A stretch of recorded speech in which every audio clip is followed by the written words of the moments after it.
Eu quero falar muito, uma coisa muito importante, que são os ambientes. Um ambiente, seja de trabalho, um ambiente doméstico, pode agravar, doutor Silvandro, o quadro de depressão de uma pessoa? Pode, né? Porque se aquele ambiente também tem uma vibração, né? As pessoas ali estão emitindo pensamentos, estão emitindo emoções, tudo isso é o quê? Tudo isso é energia. E essa energia Sim. vai ser captada por aquela pessoa, vamos supor, triste ou depressiva. Isso vai amplificar o estado depressivo dela, ou de ansiedade. E então, isso pode interferir? Pode, claro que pode. Agora, dizer que esse ambiente vai deixar a pessoa depressiva? Não. Aí depende da pessoa. Mas se você, claro, conviver num ambiente tóxico o tempo todo, claro que isso vai demandar muita energia de você, né? Vai desgastar. E aí, claro, vai ficando irritado, nervoso, consequentemente, vai gerar um estresse. Esse estresse pode levar, sim, a um quadro depressivo? Claro que pode, né? No caso do trabalho, pode chegar lá ao burnout, né? Que é o estresse do trabalho. Em casa, de repente, tem brigas, tem discussões, né? Não é um ambiente gostoso de estar. É claro que isso vai estressando a pessoa, vai Pode modificando o piorar um corpo quadro. dela. Hã? Pode piorar um quadro de depressão. Pode piorar o quadro e eu tenho vários pacientes que chegam para mim e dizem que o problema dele é a casa dele. Eu piso em casa, eu fico mal. Eu saio de casa, eu estou bem. Eu não posso Alguém já dizer passou para por ele, isso? né? Não posso dizer para ele, então vai embora. Eu falei, você já tem o diagnóstico.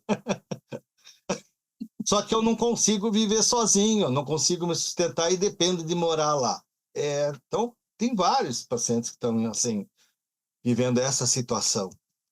Muita pressão para chegar a resultado, né? Para chegar nos números, para as vendas, e daí isso acaba estressando, né? E o estresse é uma causa, sim, de chegar à depressão, mas não é só depressão, pode desencadear doenças físicas também, porque é o seguinte, se esse ambiente ele é um tóxico, o nosso sistema nervoso, a gente tem o sistema nervoso é dividido em simpático e parasimpático, né? O simpático ele tá para detectar tudo que é ameaça que está em volta da gente. A partir do momento que ele detecta a ameaça, ele vai preparar você ou para lutar ou para fugir. Tá? Então, Uhum. como é que ele prepara? Liberando adrenalina no teu sangue, cortisol. Adrenalina é para fazer você ficar acelerado, né? Ágil, cheio de energia.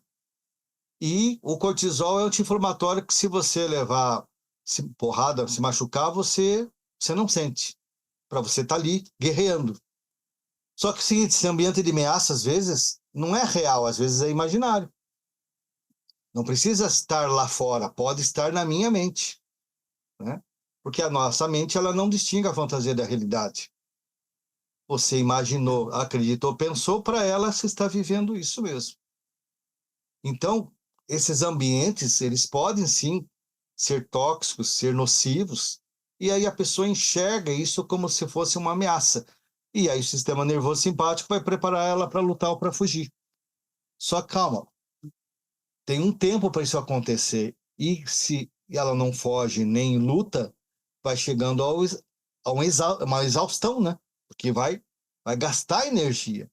E o final disso pode desencadear uma depressão, pode desencadear uma doença física, tá? Só que não necessariamente o ambiente lá fora precisa ser hostil. Às vezes, eu imaginando a situação já é um ambiente, porque Atenção, hein? porque é só eu que estou enxergando isso, só eu que estou percebendo isso. Né? Quantos pacientes vêm Olha falando os para mim do paralelos que a gente ambiente, cria.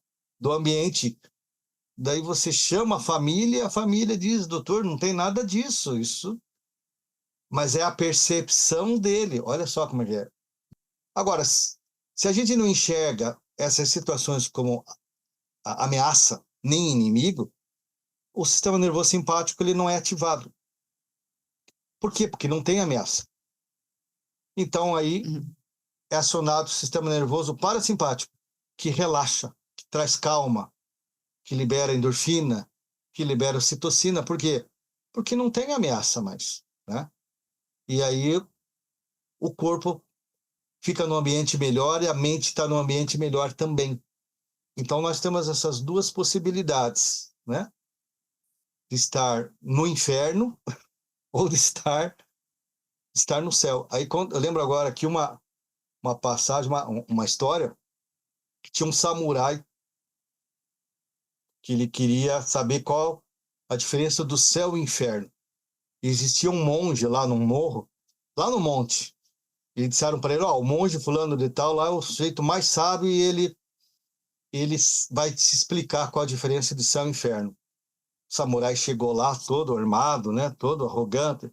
Diz que você é o mais sábio aqui, eu quero saber que você me explique qual a diferença do céu e do inferno. O monge olhou para ele e falou, você acha que eu vou perder meu tempo com você?